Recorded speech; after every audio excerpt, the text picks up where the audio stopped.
Hello, it's Robin Cooper with Equip 222. I want to share with you something that will help you demystify middle school and high school preparation. So let me go to present the screen.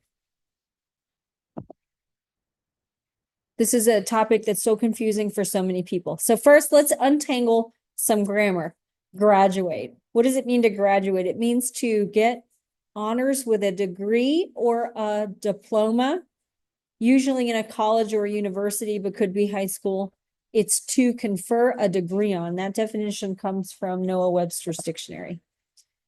Okay, there's a term called credit hours.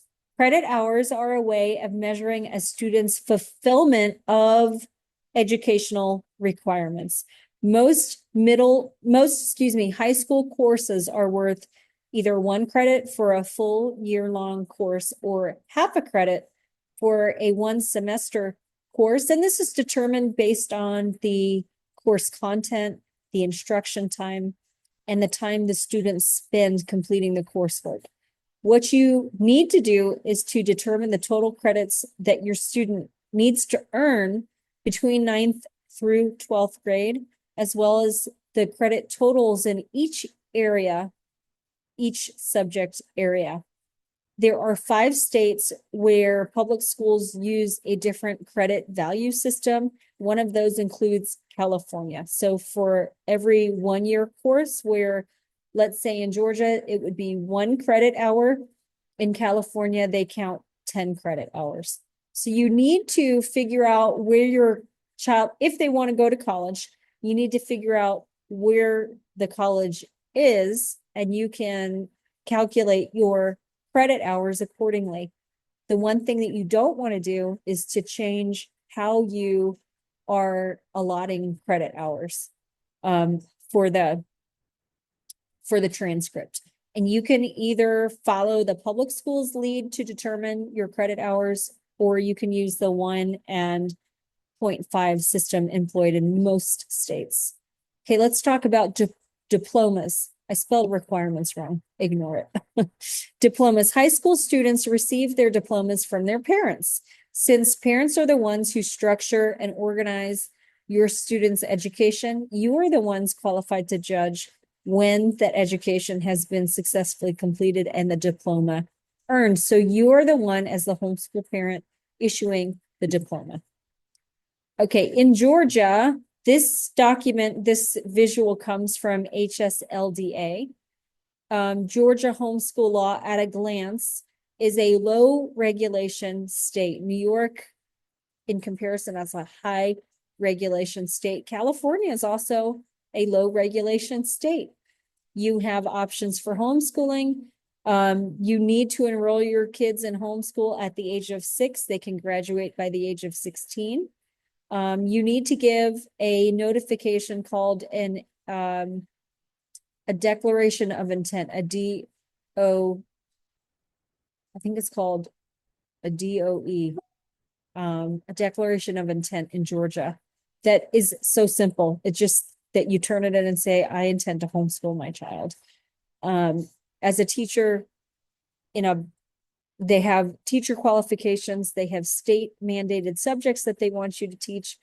They have you fulfill a state test every 3 years. You need to have your children take some type of standardized test, not a state test, a standardized test.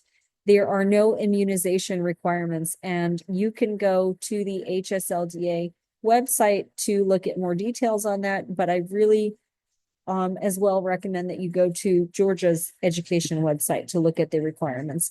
This is California. So there are 3 different options for homeschooling in California. You've got to have your children in school between the ages of 6 and 18. You need to also have a declaration of intent. You have lower teacher qualifications. There are state mandated subjects. You do not need assessments. You do not need to do vaccinations. Okay, so Georgia, we can look at this chart across the board. This chart is from the Forsyth County state requirements, but they pulled it. This is for Georgia. So in English, you need 4 different credit hours of English in high school, 4 for math, 4 for science, 3 for social studies, 3 for CTAE, FA, or WL. What is that? That is career, technical, education, agricultural, or education, fine arts, or world language credits. You have 1 health and PE credit combined and 4 electives. So we could break it down. They really don't specify what English you need. You need English and literature and composition 1 or an equivalent, 2, and then 2 other English credits for the year. In math, you need algebra and geometry and advanced algebra, and then another math. In science, they want you to take physics and biology and 2 other sciences. In social studies, you need a world history, you need a US history, and half a year, you need a semester of American government, and they've added personal finance and economics, half a year, so 1 semester. I've explained the career, technical, agricultural, education, and fine arts or world language credits.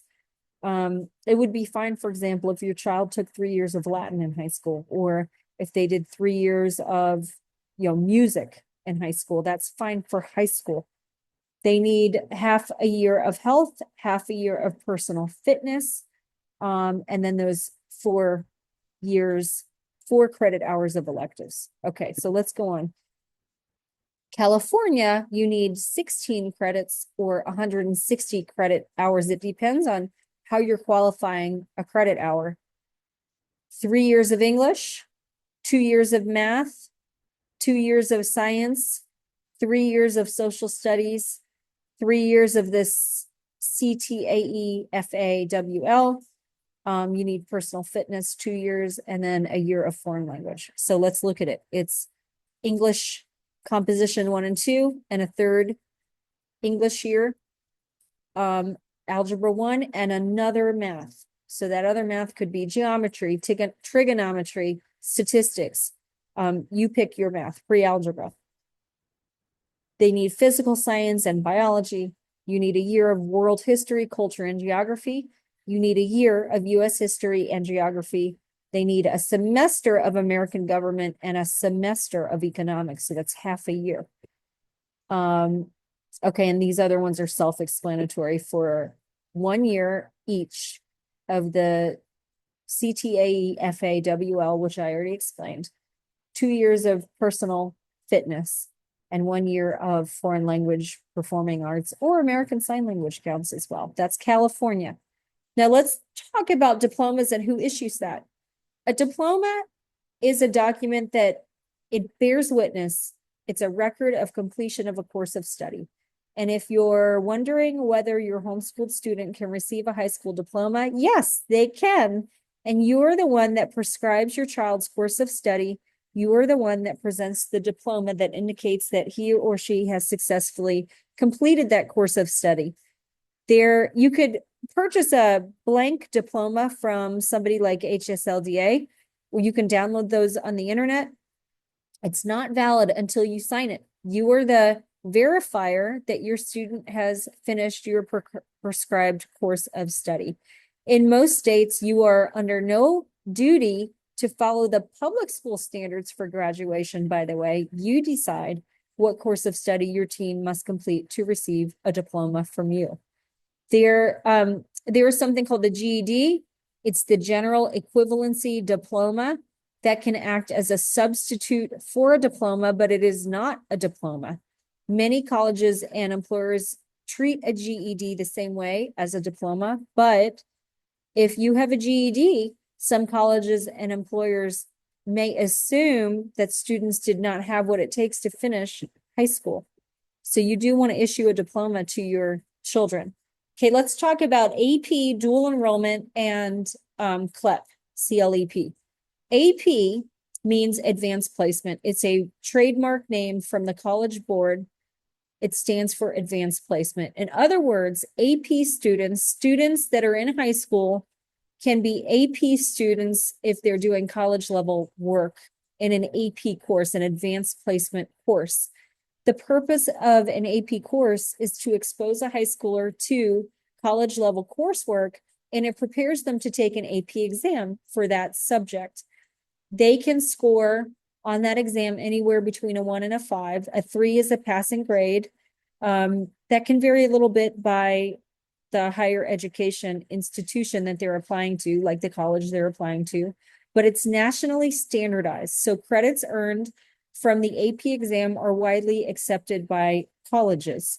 So this is one way that high school students can get college credit for a course and not have to pay for the college course and not have to spend the time taking a college course. Dual enrollment is a different pathway to earn college credit while they're in high school, students are in high school. Dual enrollment happens when a high school student takes a college class and receives both high school credit, like credit hours, and college credit or college credit hours for the same course. It's a popular course for homeschoolers that are college bound, and it's a great option for students wanting college credit directly instead of having to take an AP exam to get their college credit. Most high schoolers have not chosen their college yet, so you should know that every university gets to decide what credits will and will not transfer. You need to look that up, and in Georgia, I have a resource that you can use to see what credits will transfer from what school to what schools. CLEP, C-L-E-P, is it's a different exam that students can take to earn college credit. So it's called the College Level Examination Program. Unlike dual enrollment, unlike AP courses, a CLEP test has no impact on your student's grade point average, the GPA, the grade point average. And depending on the score that the student earns in CLEP, which this is either a pass or a fail, that determines what college credit your students can have. And you need to, again, look at what colleges will accept for what CLEP tests. Okay, so why should you do it? One reason you want to consider AP courses, advanced placement courses, dual enrollment courses, which is taking college courses while you're in high school and getting credit for both, or CLEP, which is an examination that says, I have passed or failed to get credit for this subject. Why would you do it? Either you're saving tuition, you're saving time, you're wanting to reduce the amount of stress that happens for a child while they're in college. You want the child to have more time to explore their passions. You want your high schooler to be exposed to different career choices and options to see if they like that kind of coursework. You want to look good for colleges. So if you want your high schooler to stand out, these college admissions officers love to see AP or dual enrollment courses in a high school transcript. If you want your child, or if your child wants to go into an elite university, they really expect to see multiple AP courses or multiple dual enrollment courses taken. You also might want to be able to, for your student, get recommendation letters from the instructors for these AP courses or dual enrollment courses. And the last thing, the overall reason is that these courses can really plumb your student's transcript and help them achieve the goals that that they are aiming for. And I think what you need to know more importantly is that God has breathed a purpose on each of your children. And so you want your children, your young adults at this age, to explore what those purposes are, match their purpose with their gifts and talents to help uncover, if you will, and strengthen the identity that God has placed in them, and to develop it. Okay, so let's discuss some career pathways. Should your child go to college or not? There are different pathways. You can have a child that says, I want to be a mother. That is absolutely the most important job a woman will do in her entire life.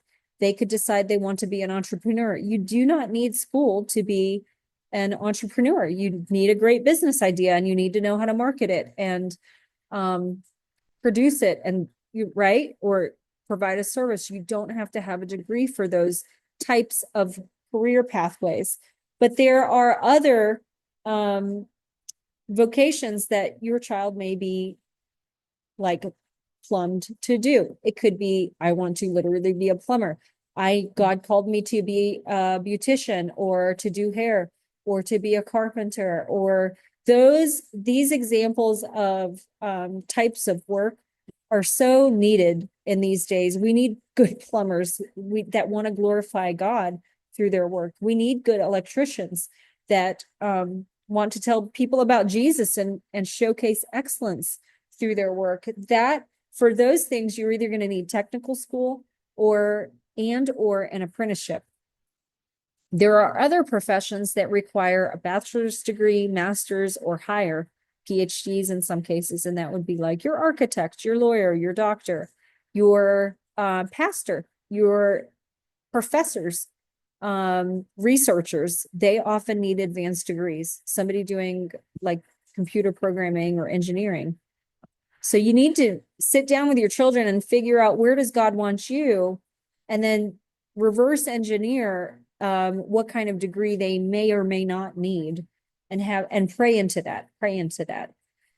Okay, I have copied a few pictures from Georgia admissions pages. This is UGA and Georgia Tech. I have done the same thing for, that picture didn't show up. That was Stanford's picture. It's not showing up right now, but for California, this is Caltech, and that would have been Stanford if it had appeared. The point I want to make to you is that we are raised in a society that kind of says, maybe it gives the impression that we almost beg our way to get accepted into a school. But I'm here to tell you it's not that way. If you teach your children the right way, you give them the tools for learning as they're forming in their young adult years, and you have created a confident human who knows where God has placed them and what kind of giftings and values are within them, then you should also know that these schools are marketing for your money and for your students' money. And it's almost as if the attitude should be, the humble attitude should be that this human, this young adult, knows where they're positioned, knows how God will use them to do something beautiful. And don't you want your college's name on that resume? That really could be the attitude going into applying for schools, is that you're applying for schools, but really also the schools are trying to win you over. So I'm here to make that point. You need to give your children what they need to be attractive and marketable, I guess, to the school, but the school is also marketing to you. Okay, so I put this page together so you could see equip recommendations for middle school, and you can take a screenshot of this and think about how that fits with your kid. Some topics are cyclical. So you'll notice that in literature, we say there's early modern history and literature, and there's modern history that goes from the Victorian era to now, and writing, composition. And then we have ancient literature. You're going to see in a moment when I shift the screen, you will see like the Renaissance or the Renaissance area and the Middle Ages. We study literature with our writing on a cycle, and also the writing can come from a topic of science or come from a topic even of math. The writing topics can switch, even though the literature is on a cycle, and we're doing age appropriate, time period appropriate literature for kids as they come along. It's just the way that classical is taught. It's just the way that classical education is taught, is on a cycle. So when you get into high school, I have done the same thing, which I've listed out what courses your child might take, but I have also made pink those courses that might be done in a dual enrollment scenario. And I'm going to talk with you about all students in classical education and with equip should have Latin. When they get in the upper grades of high school, they may be ready for Greek. And I would highly value Greek or Hebrew so that they can really get into scripture meditation and understanding what God meant in the original language. I also highly recommend debate and speech, and that's not going to disappear. Even through 11th and 12th grade, I still recommend debate and speech, even on a competition level.